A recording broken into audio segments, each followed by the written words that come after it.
U.S. Secretary of State Antony Blinken finally unveiled Joe Biden's China strategy. Yes, it is softer in tone if you compare it to, for example, Mike Pence's Hudson Institute address, when I was actually there in Washington, D.C., or to Mike Pompeo's McCarthyistic speech at the Nixon Library, which honestly looked more like a campaign rally from a Republican primary. But anyway, here is Antony Blinken. We are not looking for conflict or a new Cold War.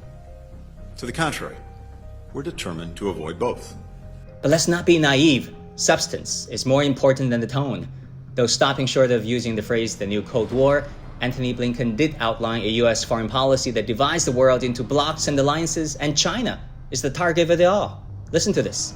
So, we will shape the strategic environment around Beijing to advance our vision for an open, inclusive international system. The Quad has held 4 summits.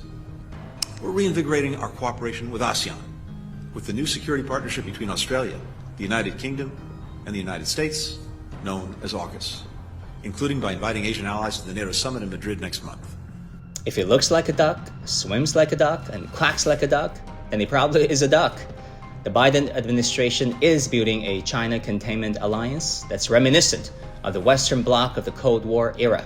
With a realist twist, Blinken rallied support primarily on ideology, painting China as an undemocratic and illiberal society, and therefore its growing economic and military power is to be feared.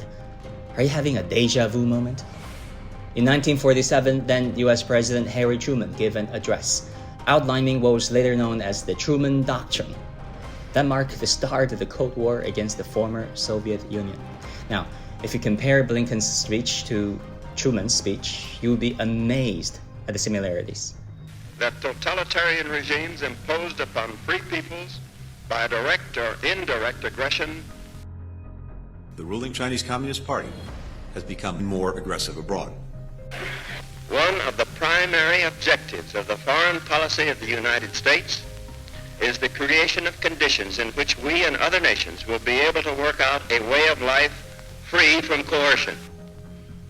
Our task is to prove once again that democracy advances human dignity, that the future belongs to those who believe in freedom, and that all countries will be free to chart their own paths without coercion. Well, there are painful lessons from the Cold War, isn't it? The start of it had a lot to do with the ideological fervor to exploit a perceived threat instead of an existential danger.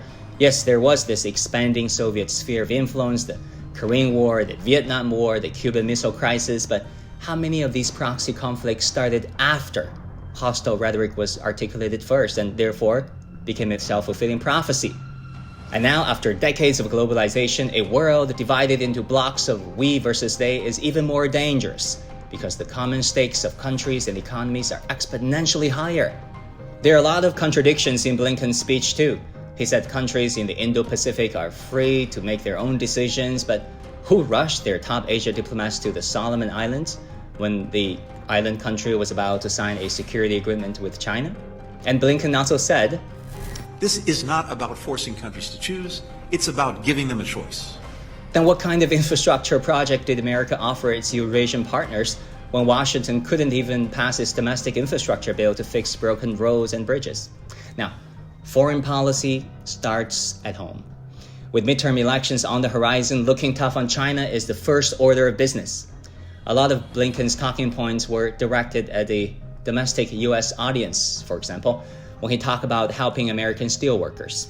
Let's hope the natural pole of the common interests of the two societies, China and the United States, will overcome the man-made forces that push them apart. After all, history shows that most of the people on both sides are better served when the two countries have a constructive partnership.